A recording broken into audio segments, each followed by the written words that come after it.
Deitadas.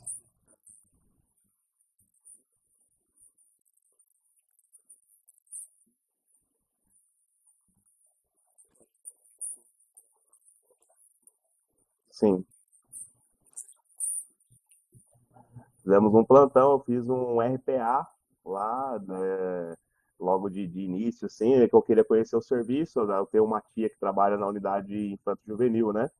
E aí ela sempre falando do serviço e tal, fiquei curioso, pedi para ela, o dia que tivesse a oportunidade de fazer. Aí eu fiz um plantão na UAI, e aí depois eu fiz um plantão com você lá na unidade adulta.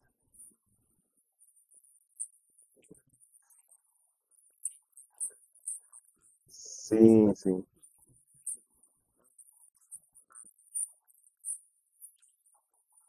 Aham.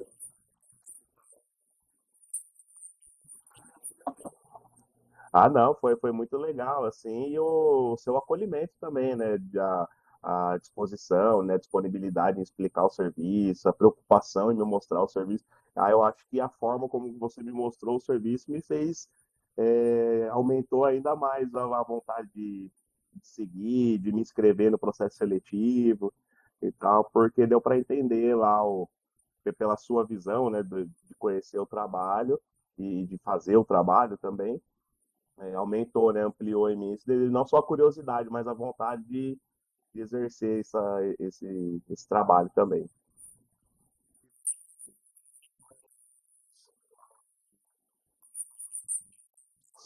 Sim.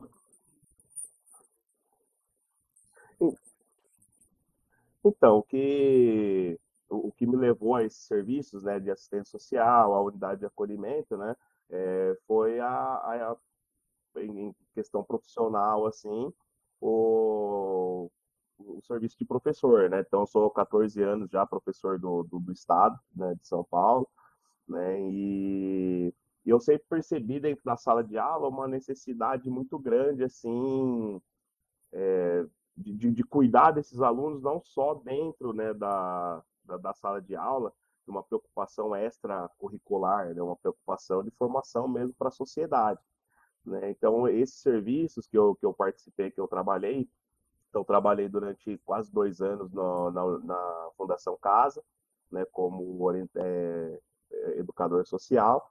Desenvolvíamos projetos lá dentro, né, com os menores, reclusos, detidos, né. Também trabalhei no Sítio Agar, que é um acolhimento para crianças, né, um lugar onde acolhe as crianças tuteladas pelo Estado. E depois voltei para o estado novamente, trabalhei também numa instituição, o Indesc, que forma jovem aprendiz. Então, assim, foram universos bastante diferentes, né? Então, eu vi aquela criança que é tirada do pai, da mãe, lá pequena, né? Às vezes de berço ainda, recém-nascida.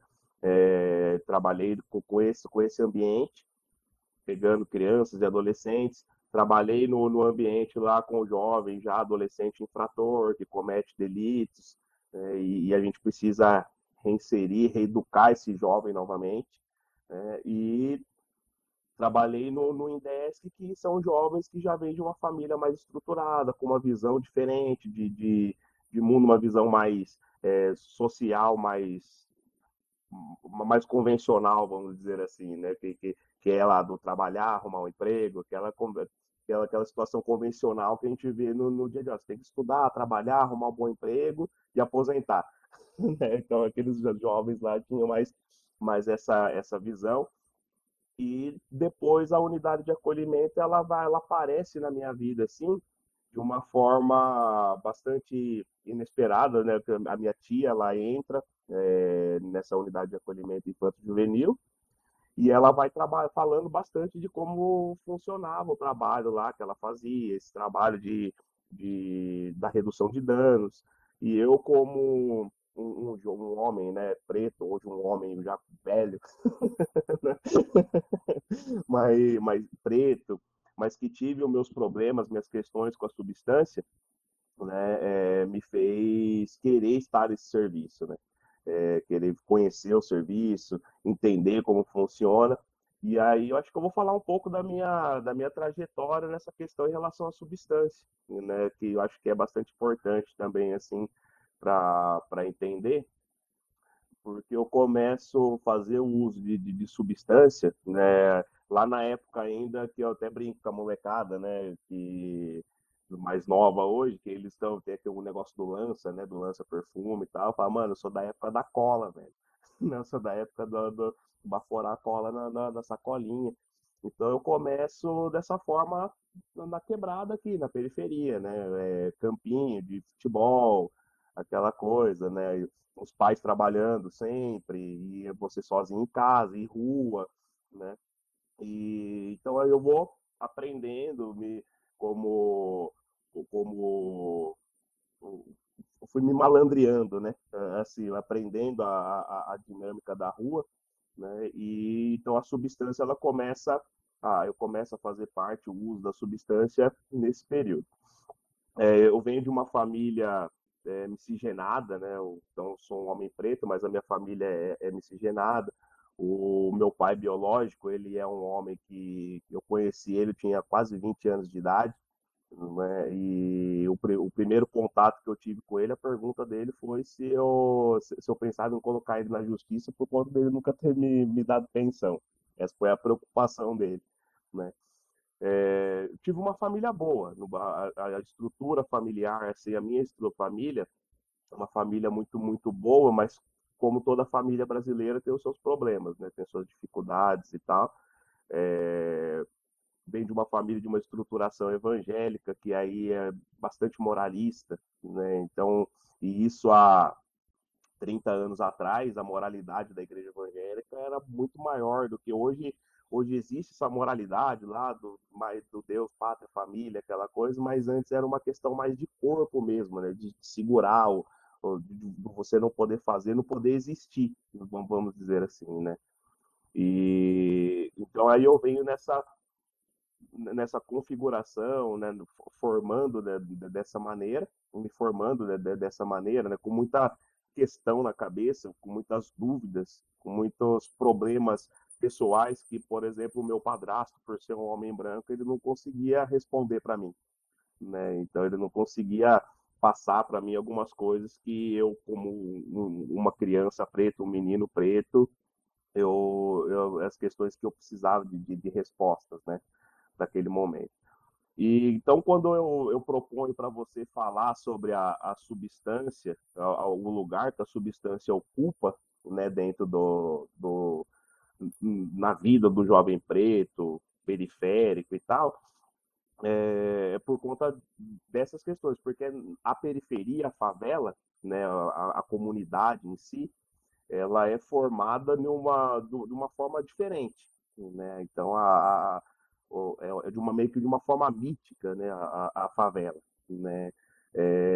Então você chegar numa comunidade, falar de drogas sobre uma questão de saúde, as pessoas são poucas pessoas que vão compreender essa questão da substância como saúde, como uma questão de saúde pública, como uma questão de saúde mental, né? A maior parte das pessoas elas vão sempre atribuir a questões religiosas, seja a macumba, ou no caso da igreja católica, que é castigo divino, na igreja evangélica, que é demônio que tá ali possuindo a pessoa e fazendo com que ela cometa o uso da substância. Então, dentro da periferia, a gente cresce nesse cosmo muito mítico, né?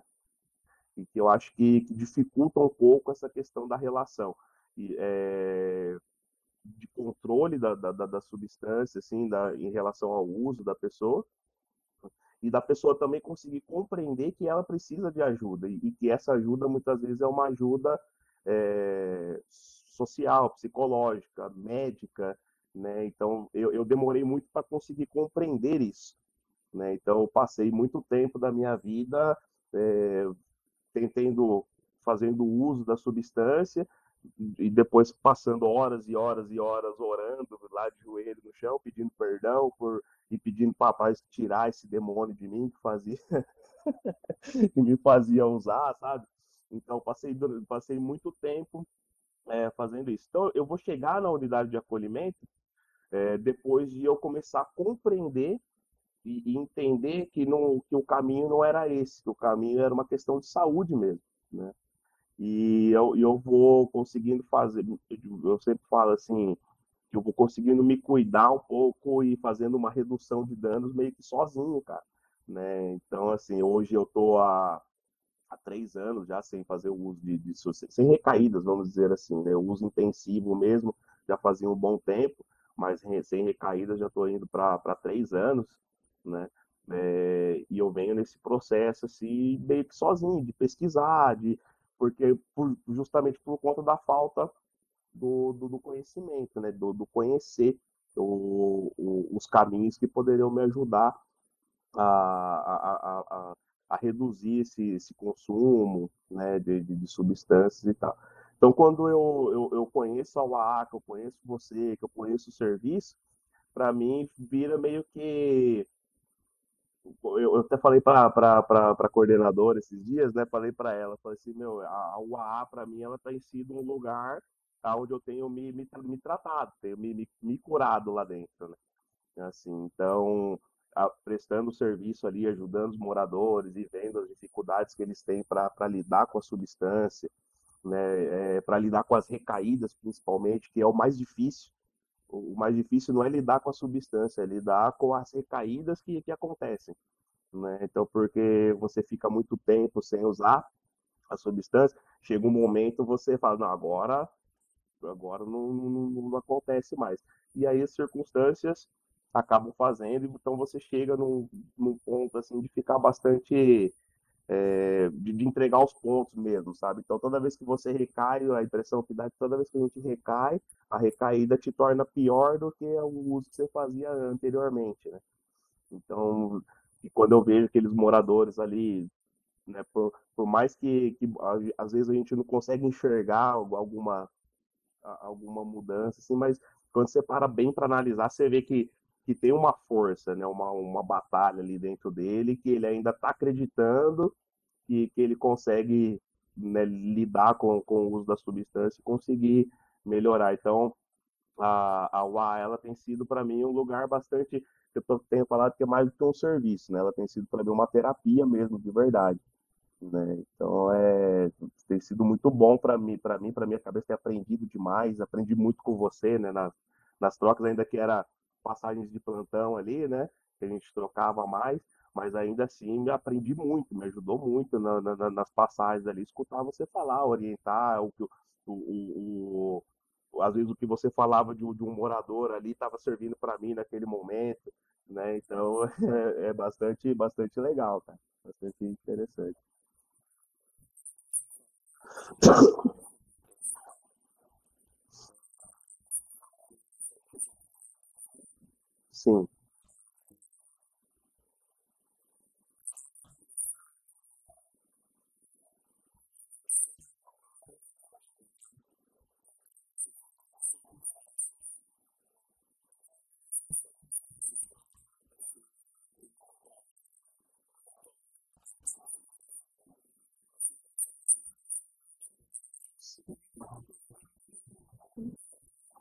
Sim, sim, com certeza. Então, e é o que eu tenho aprendido, né? Que eu aprendi com você, inclusive, com a Larissa Maria. Desculpa, falei não, mas eu aprendi com a Larissa, com a própria Thaís e tal, a questão da luta antimanicomial, né? Então, assim, eu já tinha ouvido falar e tal, mas eu, na minha ignorância, assim, era só questão de manicômios mesmo, e não as comunidades terapêuticas, né? Então, é múltiplo essa questão das recaídas, né? Então, quando eu cheguei a passar por clínicas terapêuticas, e quando você está lá dentro da clínica, da clínica, eles fazem um trabalho que eu não vou dizer que é num todo ruim, né? Tem as coisas boas lá que acontece, as ferramentas que eles oferecem para a gente lidar com o mundo fora da comunidade, só que lá você está numa realidade paralela, né? Você está numa bolha, né? Quando você está dentro de uma comunidade terapêutica. Então, quando você sai, da comunidade, parece que os problemas que você tinha, as questões que você tinha, elas estão te esperando ali na porta. Na hora que você que abre o portão, que você sai, eles vêm e voltam todos com você.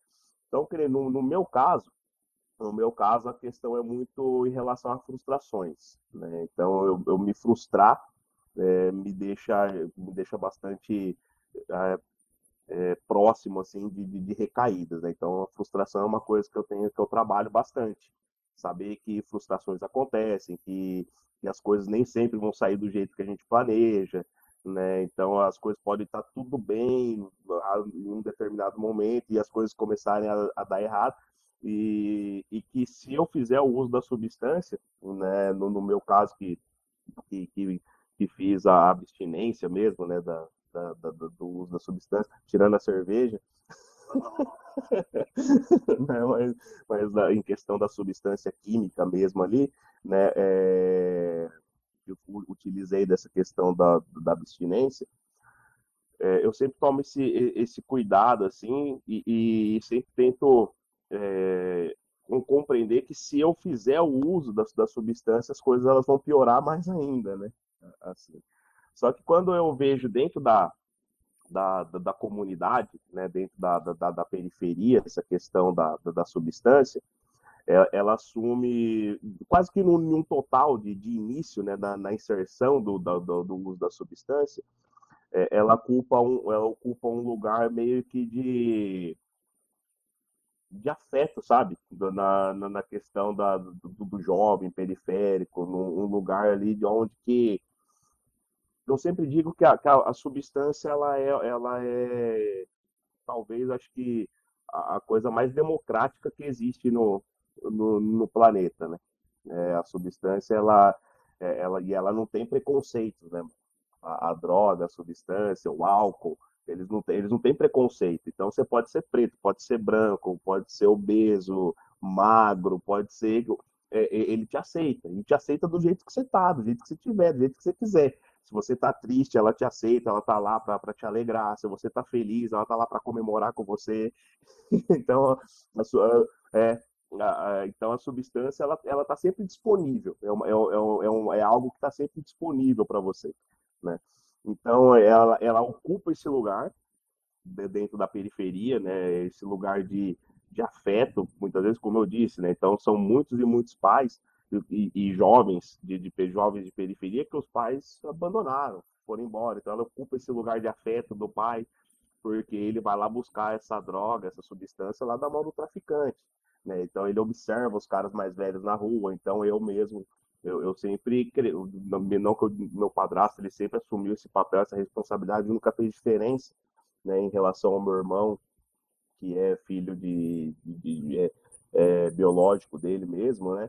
E ele nunca fez essa separação, mas ainda assim eu sempre sentia que faltava alguma coisa, né? Né? Só que aí os meninos pretos, mais velhos lá, eles sabiam falar para mim o que estava faltando. E eles também sabiam me dar o que iria tirar aquela dor naquele momento, né? Essas questões, né, que eu tinha minhas pessoais. E um outro fator também que opera bastante dentro da comunidade é a questão do estado de poder que a substância ela oferece. E aí, no caso, ela iguala, né, as pessoas, né? Então, por exemplo, uma pessoa que vem de um bairro rico, de um bairro mais estruturado dentro de uma cidade, ela não vai sair do bairro que ela está por qualquer coisa, mas ela sai por causa da substância. Ela acessa a favela, ela acessa a comunidade por conta da substância. Então, esse estado de poder que a substância dá, o menino está lá com o pacote de droga na mão, né, vendendo e fazendo com que o boy, né, como a gente fala na quebrada, que o boyzão vai lá e se submeter a muitas vezes a certas humilhações para comprar substância, né? Então, assim, esse nível, essa relação de poder que a droga traz também é algo que ocupa esse espaço, né, dentro da comunidade. Porque até lá, como eu tinha falado para você, no livro do Lancet lá, da clínica paripatética, ele fala sobre essa questão, ele cita Rousseau, né, que Rousseau ele fala que para logo depois ali da Revolução Industrial, ele pensando, né, a industrialização do mundo, né, a questão comercial, e aí ele vai falar sobre essa questão de que a gente está inserido na sociedade, é inserido na sociedade quem tem para comprar e para vender. Então, quem pode comprar e quem pode vender está dentro da sociedade. Quem não pode comprar e quem não pode vender não está dentro dessa sociedade. Então, quando a gente pensa na periferia, a gente pensa numa periferia que não tem poder de compra. A gente pensa num jovem preto, um jovem periférico, um jovem pobre, miserável, ele não tem poder de compra. E ele também não tem nada para vender. Então, ou seja, logo a gente entende que ele está excluído da sociedade. E aí a substância ela ocupa esse lugar, né? De poder. Ela ocupa esse lugar de falar, não, eu tenho que vender, eu tenho a substância. Né? E além de eu ter a substância para vender, você também faz o mesmo consumo que eu faço. Então, ou seja, a droga ela iguala, né? Ela nivela, a substância ela deixa todos ali iguais. Então, ela ocupa bastante nessa relação mesmo do poder e dessa questão do afeto que muitas vezes falta dentro do olhar, né, da visão da sociedade, do sistema, né, para dentro da comunidade, a droga ela ocupa esse espaço. Né? Só que aí é quando a gente para pensar, tem um filme que eu gosto bastante, que é o chama Os Donos da Rua, acho que é de 89 esse filme, se eu não me engano, 88, 89, chama Os Donos da Rua, e em uma conversa, um diálogo lá, um homem mais velho, mais experiente, em um diálogo com os jovens lá, ele fala assim, meu, quem que traz todo o crack para cá? Quem que traz essas armas para cá? Porque o pobre, o preto, ele não tem navio, ele não tem avião, ele não tem como fazer. Então, assim, por que que eles enchem as periferias de droga? Em cada esquina tem um bar, em cada esquina tem uma biqueira, tem pessoas, e eles armam essas pessoas. Né? Então aí a gente já entra por uma outra ideia que também acaba sendo meio que de uma questão dentro do Brasil, se falando de Brasil, meio que de uma questão de extermínio mesmo, de uma população que foi, pós-abolição, né, da escravatura, uma população que ela foi realmente afastada, marginalizada, jogada para os ermos, né, da sociedade, esse povo precisa deixar de existir, né? Então a gente vai crescendo dentro da comunidade, né? Então é normal, eu até falo com os meus alunos, então os alunos eles chegam, eu vou vendo, como fazem 14 anos, né, que eu estou dentro da sala de aula, eu vou vendo a transformação na feição dos alunos, né? Então tem alunos que eu dei aula para ele no sexto ano, e aí, quando ele chega no terceiro ano, ele era um adolescente gentil, um pré-adolescente gentil, amoroso e tal. Só que quando ele chega no terceiro ano do ensino médio, ele tá carrancudo, cara fechada e andando. E isso aí, dentro da periferia, ela acaba se tornando meio que um mecanismo de defesa para a gente, né? Que a gente está em perigo o tempo todo. Então é normal você ver pessoas dóceis, gentis, né? Pessoas que são extremamente amorosas, mas com a cara carrancuda, fechada, amarrada, porque quando ele sai na rua, né, ele tem que se proteger de alguma forma. E às vezes ele toda essa amargura da periferia ele transfere para o rosto dele, né? E eu vejo isso dentro da sala de aula. Então, essa formação de poder, essa estrutura de poder, né, ela leva o jovem para o uso da substância. Há um princípio, essa estrutura de poder, e depois ele acaba se perdendo dentro desse uso. Né? Então, o meu caso, comecei lá com a cola, como eu disse, né, para você, depois o baseado, né, que o baseado para mim nem entra nessa conta também, né, para mim, né, as pessoas costumam falar, porque o baseado é a porta de entrada. Eu vi todos os meus amigos, eu principalmente, o primeiro tiro que eu dei, eu estava muito louco de cachaça, não foi o baseado que me fez cheirar cocaína. Né? Então, assim, e é uma droga legalizada, é uma droga que todo mundo tem acesso, que os pais pegam, molham a chupeta do bebê e colocam na boca para ele experimentar. Ó, como que ele gosta. Né? Então, assim, então para mim o baseado, a maconha, ela nem entra nessa conta. Mas aí eu comecei a cheirar muita cocaína, porque é uma droga de ostentação, né, de poder do traficante, né? E aí eu começo para sustentar o vício, que é aquela dinâmica, aquela força motriz, né? Que você precisa sustentar o vício, para sustentar o vício você precisa de dinheiro, então automaticamente você acaba entrando para o crime, para o tráfico, né? E só que eu não conseguia fazer o uso da cocaína sozinho, em casa. Então eu tinha as fissuras, queria fazer o uso, só que eu não gostava de fazer o. Então quando eu em, em, comecei a fazer o uso do crack em si, eu comecei sozinho, né? Então não foi em um coletivo diferente, né, da dinâmica do crack, que geralmente ela é uma droga social, sociável, né, coletiva, né? Eu comecei a fazer o uso do crack sozinho, né? Então quando eu queria fazer o uso, não tinha rolê para ir, não tinha alguma coisa, eu ia pegava algumas pedras de crack e fazia o uso, né? E aí eu fui me perdendo nesse sozinho, né, do crack, assim, e tal. Mas,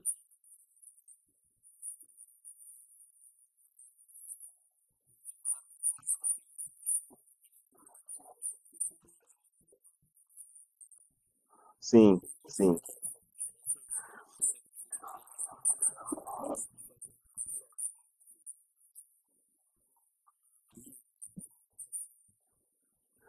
Cara, uma diferença, existe uma diferença, sim, e bastante grande, por sinal, e pelo menos o que eu observo aqui da rapaziada que faz o uso mesmo, e principalmente do crack, né?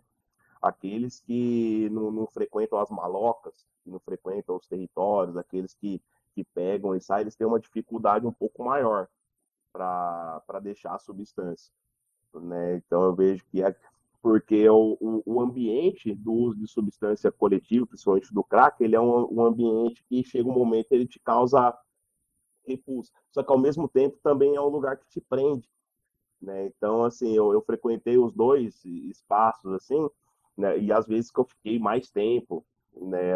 Distante, assim, longe de casa, não em situação de rua, mas de ficar 3, 4 dias, 5 dias fora de casa, assim, era enquanto eu estava em uso coletivo ali.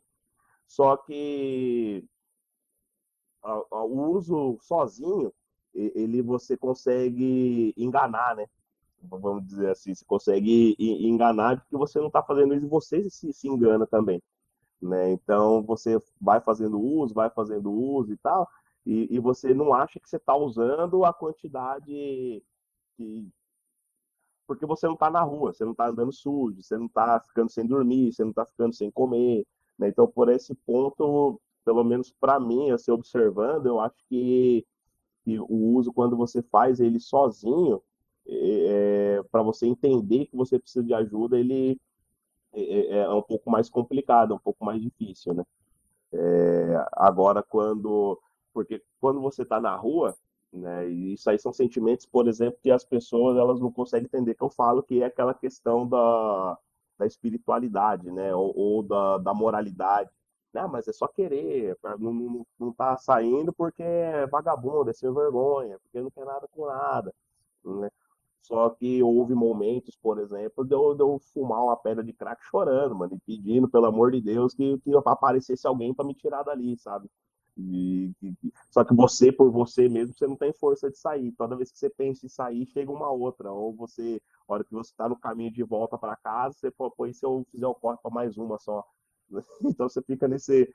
Então é só quando o corpo não aguenta mais mesmo que aí você vai consegue sair dali, ou às vezes nem sai também, descansa um pouco ali e já retorna de novo. Então, mas existe uma diferença, assim, entre os. Eu, pelo menos para mim, eu achei que eu levei mais tempo para reconhecer que eu precisava de ajuda fazendo uso sozinho do que quando eu estava em coletivo. Assim.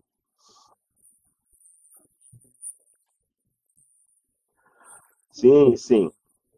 Então, como eu falei, eu sempre fui minha formação é uma formação evangélica, né? Minha família é evangélica, minha avó, desde que eu me entendo por gente, é da igreja evangélica, né? E então nesse processo que eu tive de criação dentro da igreja e que para mim foi um processo bastante pesado também, que a gente pode falar disso também, né?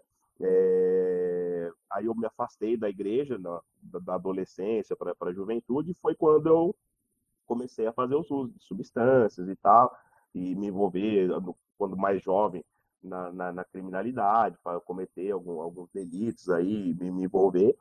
E aí, quando eu retorno para a igreja, né, aí, aconteceu um acidente, né, eu capotei com um carro, fugindo de uma cena, né, e aí eu capotei, eu e um amigo, a gente capotou o carro na marginal aqui em Campo Limpo, e aí esse capotamento mudou alguma coisa na minha cabeça, né? Aí eu falei, mano, preciso de fazer alguma coisa, porque senão eu vou morrer desse jeito. Qualquer hora eu morro num acidente, morro num tiro, né? E aí foi um processo que depois de um ano desse acidente eu retornei para a igreja, né? E quando eu retornei para a igreja, eu fui naquela dinâmica do dom, né, que se fala dentro da igreja evangélica lá e tal, chamado e tal, nessa questão de pregação, de missão, de evangelismo. Então eu sempre fui voltado para essa parte de tentar resgatar o máximo de pessoas que eu conseguia da situação que eu estava, né, lá. E, e aí eu comecei a estudar teologia. Comecei a fazer os cursos de teologia, comecei a estudar teologia, só que eu precisava também de uma profissão, precisava de ganhar dinheiro, precisava, né, de sustentar, e aí foi aí que eu fui para a história. Né? A minha ideia de princípio era me formar em história, me especializar, fazer pós, mestrado e tal, em história da igreja, história medieval, né? Então, durante muito tempo, eu fiquei permeando esses estudos assim, de história da igreja, só que foi justamente esses estudos de história da igreja e tal que começou a me causar alguma estranheza dentro do convívio evangélico, né? Então, conforme eu fui estudando, principalmente a teologia, mas só que eu sempre busquei uma teologia desvinculada com o segmento evangélico, uma teologia mais pura, né, vamos dizer assim, né? Então, não que eu saiba falar latim ou ler todas as coisas em latim ou em grego, mas eu comecei a buscar o mais próximo dos originais das escrituras, da Bíblia e tal. Então, e até mesmo a Bíblia que a gente tem aqui, né, que é utilizada na Igreja Católica, Evangélica e tal, muita coisa eu ia olhando ali e pô, e aí falava uma coisa em cima lá do púlpito, e aí eu ia lá e via Jesus falando uma coisa completamente diferente, né? Aí depois eu ia para o mais próximo dos originais, era mais diferente ainda até do que a própria Bíblia que a gente usa aqui fala. Então aí eu comecei a questionar muito, né? Então aí depois eu entro eu entro já para a parte do ministério mesmo da igreja, né? Depois do estudo. Então aí a história entra. Fiquei quase 8 anos dentro da igreja. Foi bastante tempo, né? Foi bastante tempo. E só que daí quando eu entro pro ministério mesmo, né? Então para mim o cursar a história foi divisor por conta disso, né? Assim, porque a história ela ampliou a minha visão, o curso de história ampliou minha visão em relação de mundo. E até no curso de história, assim, eu sabia que eu era preto, mas foi ali que eu me entendi como homem preto, né? Como que a sociedade me enxerga e até mesmo o sistema religioso, né, meu? Então, dentro ali do curso de história que eu comecei mesmo a entender muitas coisas. Então, eu fui me entender, saber que eu era preto, me entender que eu era preto foi bem jovem, mas saber o que é ser preto dentro da sociedade foi lá no curso mesmo de história, já bem velho, né? Eu já estava com uns 26 para 27 anos já, né? E aí algumas coisas foram acontecendo dentro do sistema. Quando eu entrei lá dentro mesmo do ministério, né, que eu comecei a dirigir igreja, liderar jovens e tal, então aí agora eu estava nos bastidores, né, da igreja evangélica, né? Então, aí quando eu estava nos bastidores, aí eu comecei a ver coisas que quando você está lá no banquinho, sentado lá, você não consegue ver, você não consegue ouvir, né? Então, assim, e aí a história, ela teve esse fator. E aí quando eu começo a questionar essa questão da igreja, né, dentro do período escravagista do Brasil, né, o período da ditadura, do regime militar, que a igreja que eu frequentava foi a igreja que mais cresceu dentro do regime militar, né? Foi a igreja que ela era já desde 1912, né? Que ela foi fundada aqui no Brasil, mas ela cresceu mesmo, e aí quando eu vou vendo, né? Assim, eu vou vendo de muitos favores, né? Do comando militar e tal, para essa instituição religiosa. E aí, quando eu começo a questionar essas coisas, aí você já não serve mais, né? Aí você não serve mais.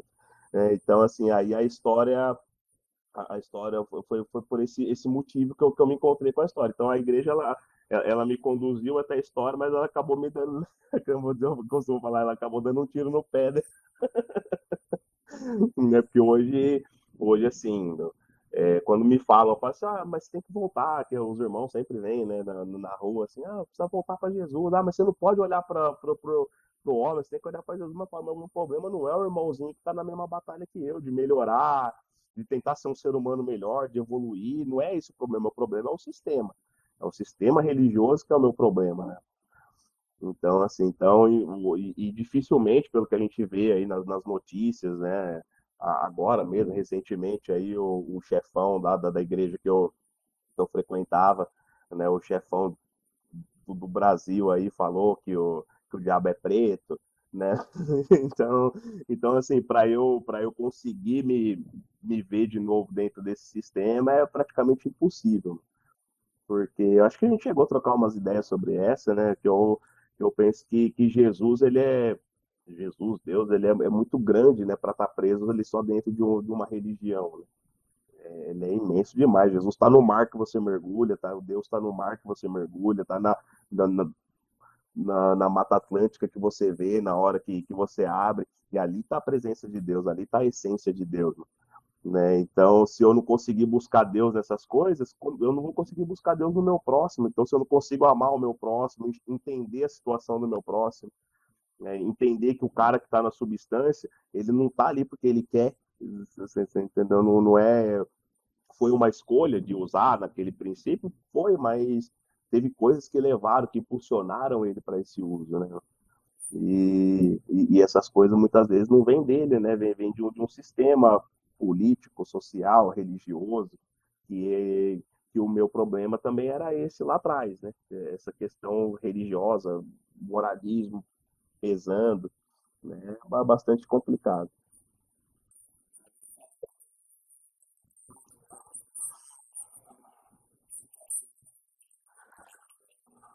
Sim,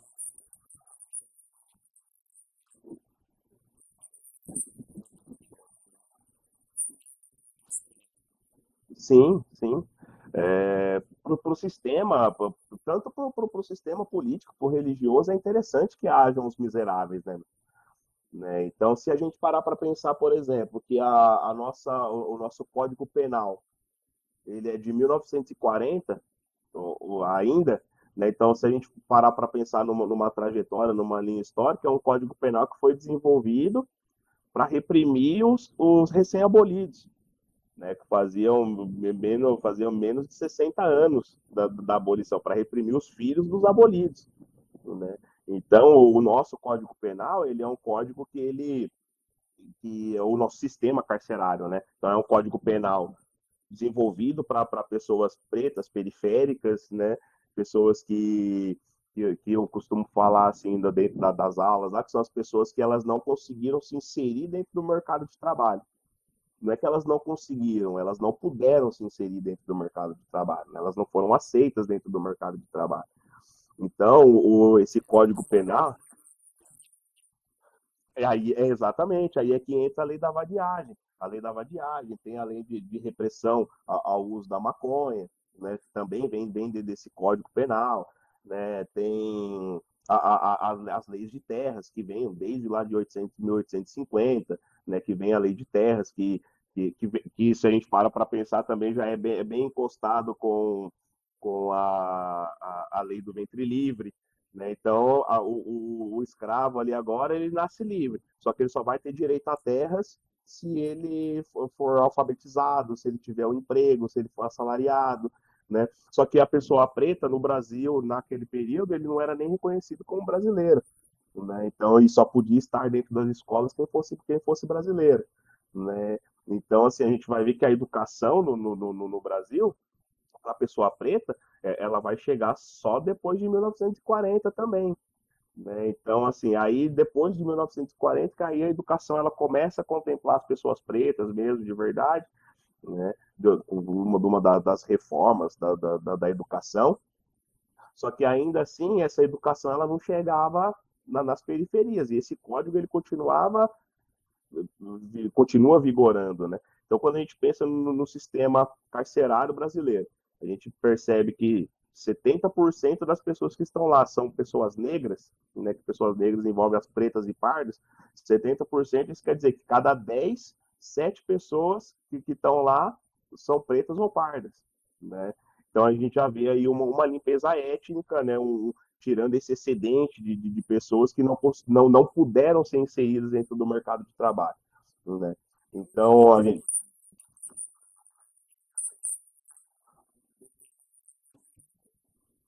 sim,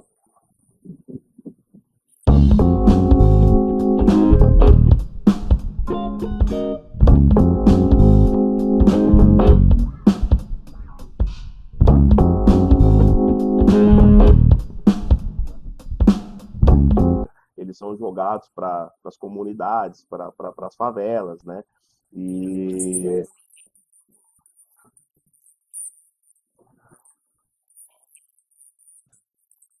sim, sim,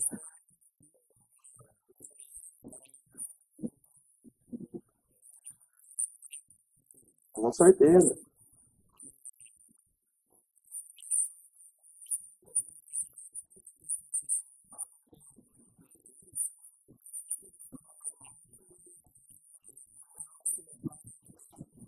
Sim,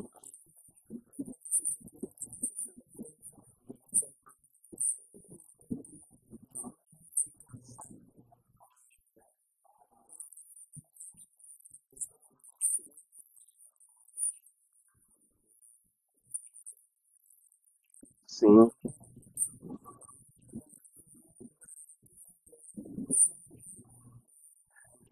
É,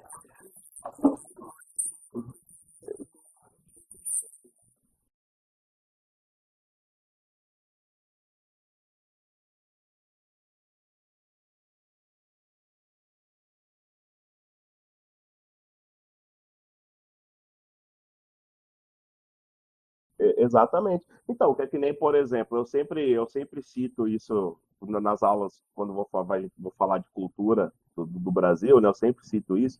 Tem um sambista brasileiro, por exemplo, que ele quase nem é conhecido, que é o Wilson Batista, né? O Wilson Batista, esse cara realmente é o pai do samba. O pessoal costuma falar que é o Noel Rosa, né? O Noel Rosa que é o rei do samba e tal, né? Mas quem realmente é o cara do samba, que brigou pelo samba e que fez e que foi o primeiro a gravar um samba foi esse Wilson Batista. O Wilson Batista era um homem preto, morador de favela, né? Inclusive tem até um disco que é um debate entre os dois, chama A Polêmica de Noel Rosa e o Wilson Batista, né? Então aí ele canta o Lenço no Pescoço, o Noel Rosa ele rebate com o Rapaz Folgado, então eles vão rebatendo, né? Vão gravando músicas um para rebater o outro.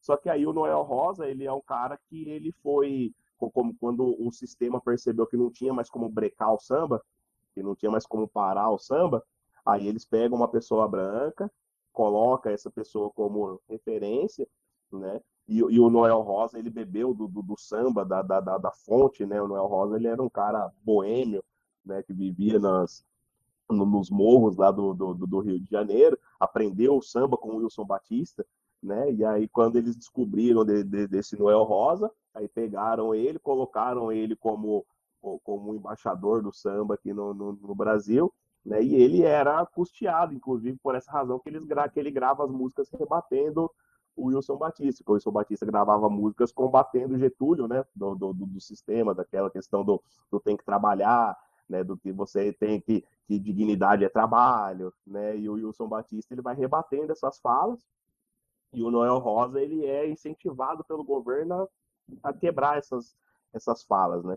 Então, toda vez, como você disse, toda vez que a favela ela se organiza, que ela cria um sistema próprio para ela, né? Ela ou esse sistema aí, num primeiro momento, ele é criminalizado, né? Ele sofre preconceitos, né? E depois eles se apropriam desse movimento e se transformam em cultura. Eles dão um jeito de descaracterizar primeiro, né? Eles descaracterizam o, a origem principal, e que eu falo muito que é o que acontece com o funk hoje.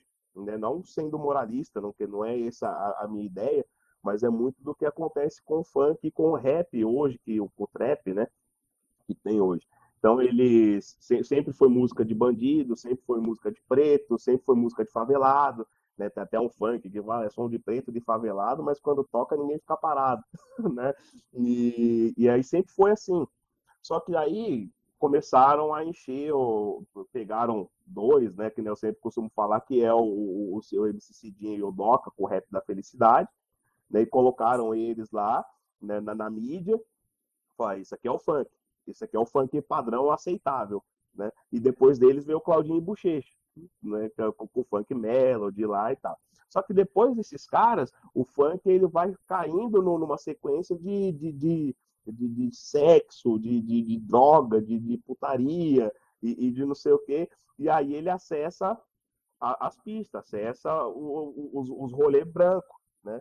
Então, quando eles descaracterizam o funk, que ele tira a origem, a essência do funk mesmo, que funk não tem uma tradução, né, para o português, mas próximo disso seria pesadelo. O funk causar desespero, terror, pânico, né, que é o que as palavras, as letras traziam antigamente, traziam um pânico, um terror para o sistema, falar da realidade, né, do terror que a gente vive. Quando eles descaracterizam, aí agora hoje é considerado patrimônio, né, cultural e material do Brasil. Mas depois de descaracterizado. Que daí leva a gente também para um outro problema que a favela enfrenta hoje, que é a questão da meritocracia, que é a questão do mérito. Né? Então, há 20 anos, 30 anos atrás, o menino queria ser jogador de futebol. Hoje ele quer ser MC, hoje ele quer ser influencer, né? Porque eles pegam dois, três, coloca lá num apartamento cheio de ouro e tal, a favela venceu, né? E aquela coisa. E aí o molequinho pequeno, ele se espelha nisso, ele vai olhar pro cara lá e falar, meu, é isso que eu quero ser. Porque os caras cantam que eu tenho que ter para ser aceito, para eu conseguir ficar com mulher na linguagem machista dos funks, para eu conseguir pegar a mulher, eu tenho que ter dinheiro, porque elas são interesseiras e tal. Então, se eu não tiver, né, a menina ela só pode ficar com o cara se o cara tiver alguma coisa para oferecer. Se ele não tiver, o cara é um duro, não pode. Só que o moleque da periferia, qual que é o caminho que ele tem para conseguir ter tudo isso de uma forma rápida, de uma forma quase que instantânea? É o tráfico, é a criminalidade, é o roubo, né? É o furto. Né? Então, assim, o sistema ele sempre vai fazendo, ele vai sempre usando a nossa cultura contra a gente mesmo.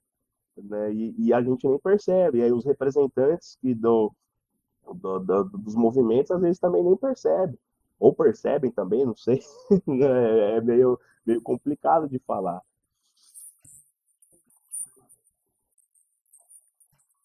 É,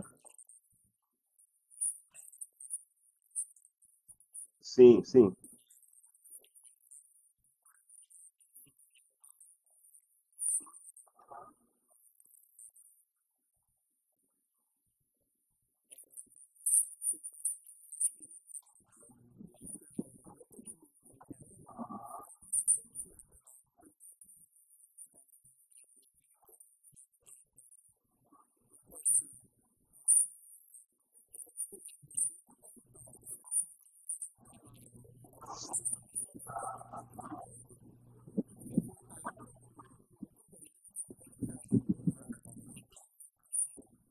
sim,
sim,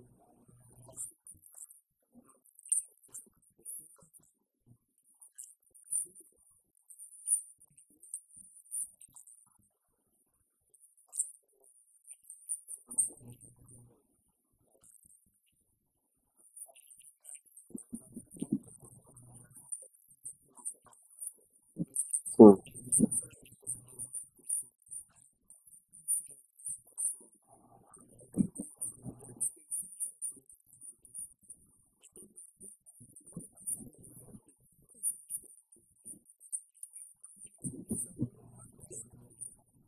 sim,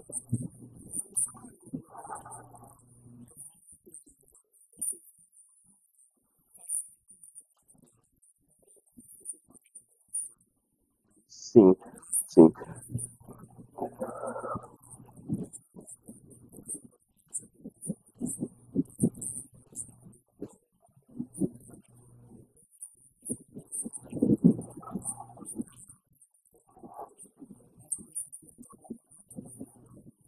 Sim, sim. E é importante fazer o trabalho dentro dos territórios, como você está falando, e é importante também conhecer a estrutura de crescimento orgânica desse território. Né? Então, tem um rap do Brown lá que ele fala: cada lugar é um lugar, cada lugar uma lei, cada lei uma razão, e eu sempre respeitei. Ele fala. Então, por que, que ele fala? Ele fala sobre essa questão de cada lugar é um lugar, cada lugar é uma lei, tem uma sua lei, cada lei tem uma razão, porque a gente costuma pensar na favela, na periferia, ele fala dessa forma porque a gente tem a ideia do crescimento da periferia de uma forma única. Né? A abolição escanteou todo mundo, surgiu as favelas. Só que cada favela tem uma formação diferente. Então, por exemplo, na nossa região aqui, a gente tem favela que é pós-abolição, a gente tem favela que é da construção das ferrovias, a gente tem favela que já não são as pessoas totalmente pretas, as pessoas das senzalas que construíram, né? É outra dinâmica de pessoas, né? Então, a estrutura da formação social da favela, ela também é única de cada favela. Né? Então, sendo única de cada favela, cada pessoa que sai dela também traz essa bagagem de moralidade, de razões pelas leis que ela. Só que existe a lei principal da favela, que é aquela questão que aí é o que o sistema implementa e coloca todo mundo no mesmo balaio, que é a questão de pobres, miseráveis, o crime vem da favela, né? A droga vem da favela, a pessoa que vem da favela é que promove o caos na civilização, né? Então, assim, então só que o morador da favela ele tem uma bagagem cultural, histórica, social, que é muito maior do que só crime e violência. Então, assim, a gente pensar nessa questão da redução de danos, pensar na comunidade em si, entender a construção dessa sociedade também é fundamental, porque é orgânica, como você disse. Né? Então é orgânico e esse organismo ele vai passando. Então os caras estão lá 15 anos, os mesmos, só que daqui a algum tempo vai ter o outro sentado lá, um moleque treinado por ele que vai estar sentado e vai ocupar o lugar dele depois, entendeu? E aí aquele moleque ele vai treinar aquele moleque de como ele fazer o corre muito bem feito, a responsabilidade que tem um corre, você entende? Então cada um, hoje a gente está com um morador lá na unidade, o cara você olha para ele assim, você fala, meu, esse cara. Só que o cara ele organiza a maloca toda, nele é centralizado todas as decisões da maloca. Os caras descem lá do comando, lá do tráfico, lá desce para passar para ele, e é ele que passa as ordens do comando ali, onde que vai ser a maloca. Entendeu? Então, quando some alguma coisa ali, que alguém rouba alguma casa, alguma coisa, é nele que os caras vão e falam assim, mano, descobre quem foi que pegou lá tal coisa, e aí os caras vão atrás e ele descobre. Então, ou seja, ele tem uma responsabilidade tão grande dentro desse território, né, dentro desse lugar, que é orgânico, que é vivo, que é pulsante, e que a sociedade moralista não tem noção da responsabilidade que ele tem, da gerência que ele tem, né, desse território. E que tinha a capacidade de ser um gerente de uma multinacional, com a gerência que ele faz de população, de controle de pessoas ali, né? Ele consegue organizar pessoas que estão extremamente alucinadas por conta da substância, né? E esse cara é o cara que ele consegue controlar e dominar tudo isso daí, você entende? Só que ele é um cara também que ele está preocupado hoje em tirar as pessoas que ele entende que não pertencem àquele lugar, que caíram lá de, né? Então ele fala, não, preciso fazer. Ele levou uma tenda de RD lá, ele ficou perturbando a gente para fazer uma tenda de RD lá, falou, não, porque tem uns meninos lá que eles precisam sair de lá, eles estão lá faz 2 meses, já a família está procurando e tal, e eles precisam sair de lá, você entende? Então, como que a visão de quem está dentro da periferia é uma visão humanista, é uma visão diferente do restante da sociedade, né? Então ela a periferia ela cresce dessa forma. Então é por essa razão que as pessoas não conseguem entender a periferia acolhendo seus usuários, né? A periferia alimentando o menino que acabou de roubar a casa da vizinha ali. Vocês entendem?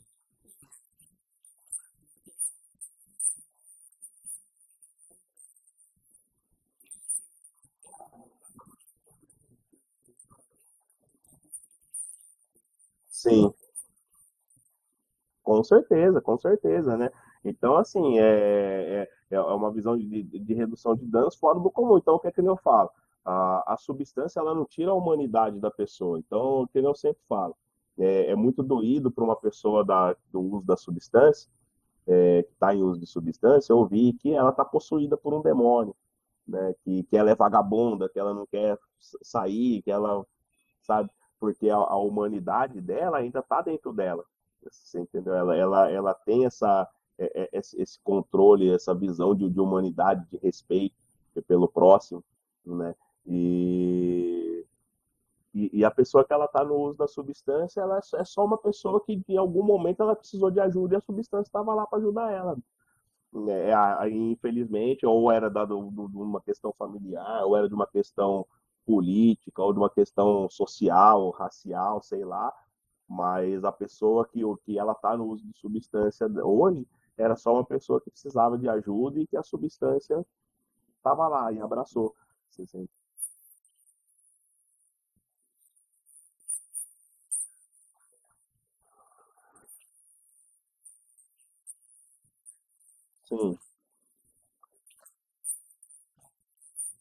sim.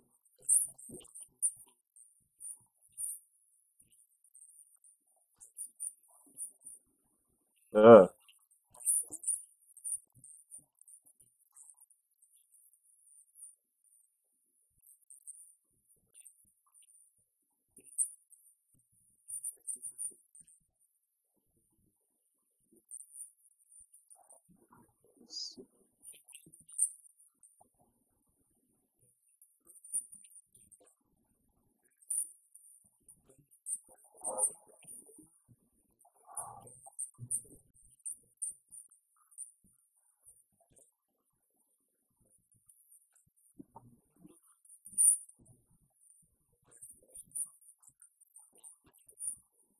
sim, sim,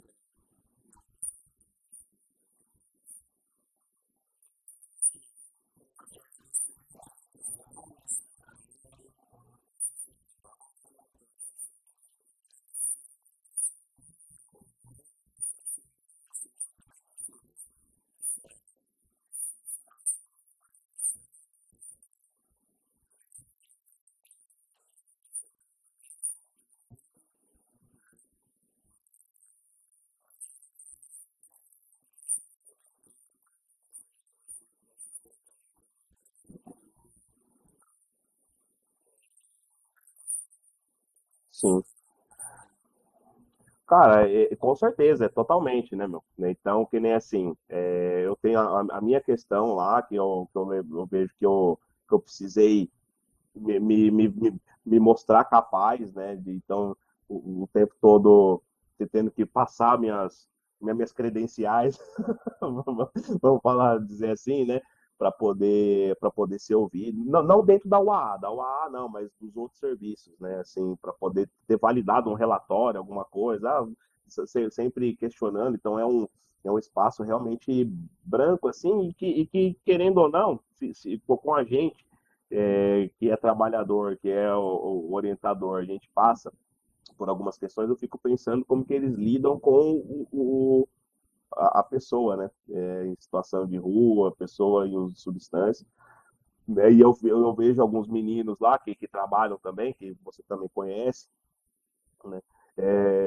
Que aqueles os meninos lá, inclusive é a queixa de muitos deles, né? Que eles são resumidos aos meninos do hip hop, né? Que parece que eles só é só isso que eles sabem fazer e mais nada, é só disso que eles sabem falar e mais nada, né? Então, assim, e quando você para ouvir, o que eles têm muita ideia, tem muita vivência, tem muita coisa para falar e para ser, só que também não são ouvidos, né? Então, realmente é um serviço assim que ainda trabalha com uma população negra, né? Atende uma população quase que na sua maioria negra, só que também não consegue entender as demandas que essa pessoa negra ela carrega. Né? Justamente, eu acredito que seja mais por uma falta de interesse mesmo em aprender, entender como que funciona a dinâmica, né, do crescimento da favela, do crescimento da pessoa preta dentro da favela, né, da comunidade, é, do, do corpo negro ele ser mais do que só samba, hip hop e outros gêneros, né? Que tem um corpo pensante, que tem um corpo que sabe atuar, que tem um corpo que sabe expor ideias, ainda que não tenha ali um curso superior, que não tenha nada nesse sentido. Só que eu estava conversando com o menino esses dias, eu falei assim, cara, você precisa se instrumentalizar em relação à questão de leituras para poder você chegar lá e bater de frente mesmo, como ele trabalha no diurno, né? Você tem que apresentar, não, porque tá o livro, porque a teoria a gente já tem dentro da gente, mano. Né? Então, toda vez que eu pego um livro para ler, alguma coisa assim, os caras começam a debater alguns assuntos que eu já sabia, só que eu só não sabia falar. Você entendeu? Que eu já via aquilo ali desde criança, que eu já entendi aquilo ali. Aí tem até uma música do Legião Urbana que ele fala lá, né? Muito obrigado por vocês virem aqui e me explicar como eu sou, quem eu sou, do que eu faço, do que eu tenho. Obrigado, eu não sabia que eu era assim, que eu pensava assim, né? E aí eu falei para ele isso, falei assim, a gente precisa, querendo ou não, se instrumentalizar justamente por conta disso, porque a gente só é ouvido a partir do momento que a gente, vamos dizer, que eles entendem que a gente está ali no mesmo lugar ou no mesmo livro que tem como conversar, né? E realmente é um espaço que incomoda bastante para a gente, assim, porque a gente desperta um sentimento bastante oposto, né, um do outro. Como eu disse, trabalho com uma população preta, atende uma população quase que na sua maioria negra, né, pretos e pardos, só que não consegue entender e ouvir os funcionários pretos e pardos que tem dentro do sistema, né, e os poucos que tem ainda, né. Então é isso mesmo, eu vejo dessa forma também, né? E espero que melhore. Não que se coloque pessoas, que seja só colocar pessoas pretas, mas que pelo menos entendam, né? Ou que se preocupem em ouvir os poucos que tem ali, pelo menos.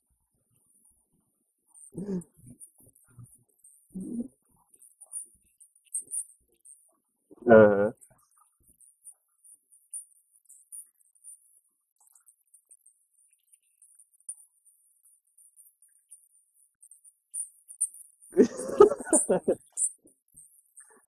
Uhum.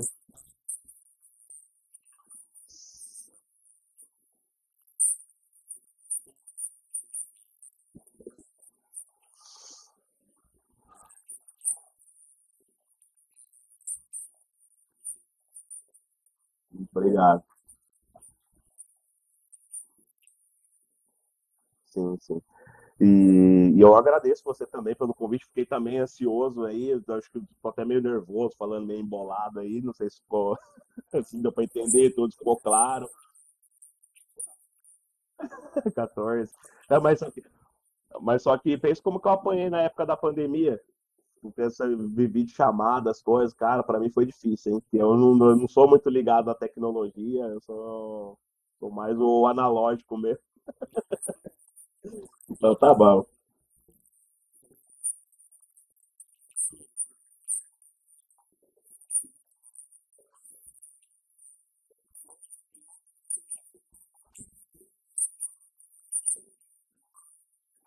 Ah, não, a gente é especialista na gambiarra do discurso, né? A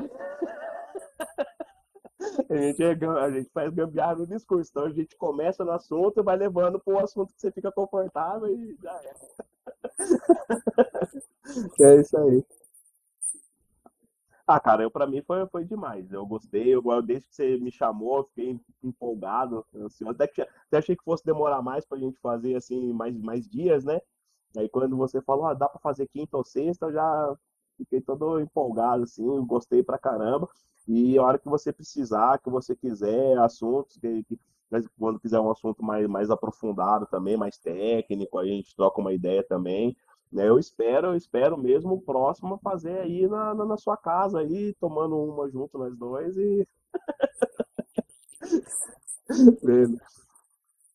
Não, com certeza. Não, mas aí assim que sair a escala de férias já, eu já te aviso. Beleza. Não, mas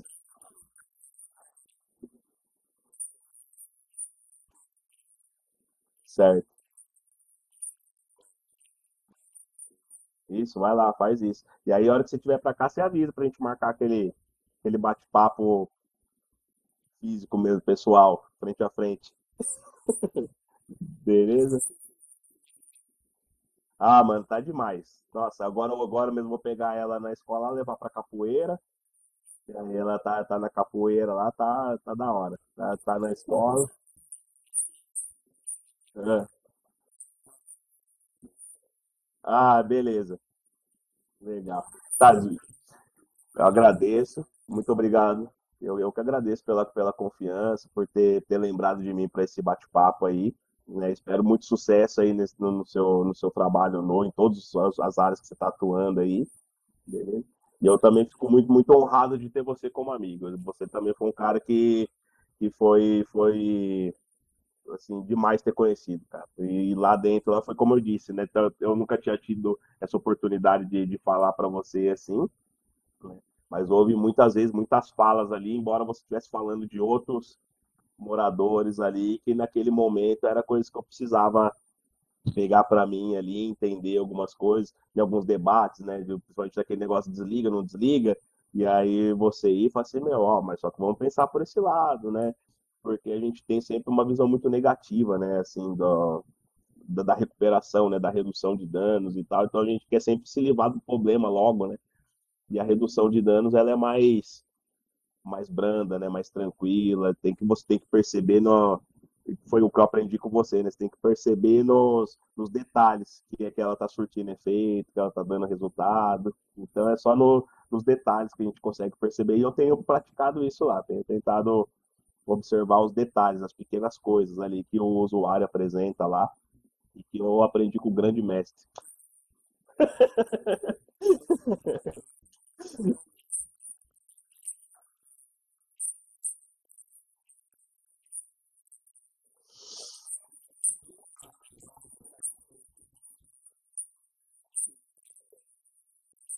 Sim.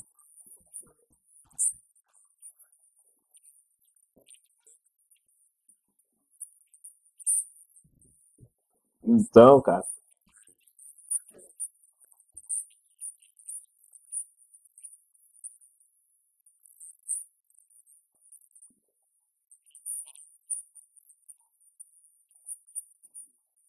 uh,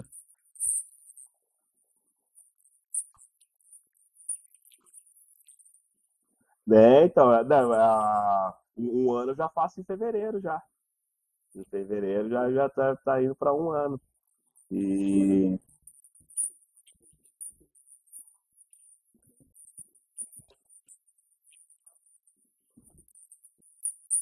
legal.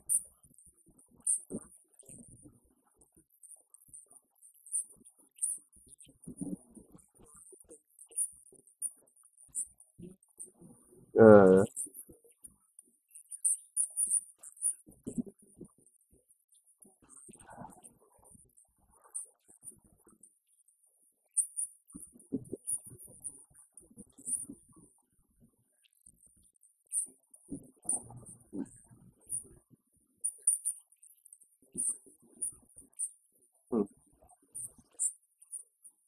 Obrigado, Thales. Obrigado, tô emocionado com as suas palavras. Valeu, valeu, obrigadão mesmo, viu? E é isso aí, tamo junto. A hora que precisar de novo, aí chama, a hora que quiser trocar outra ideia, nós estamos aí.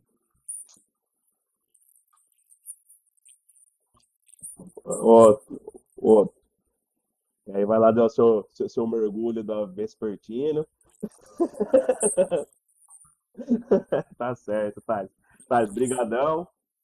E aí, beleza. Falou.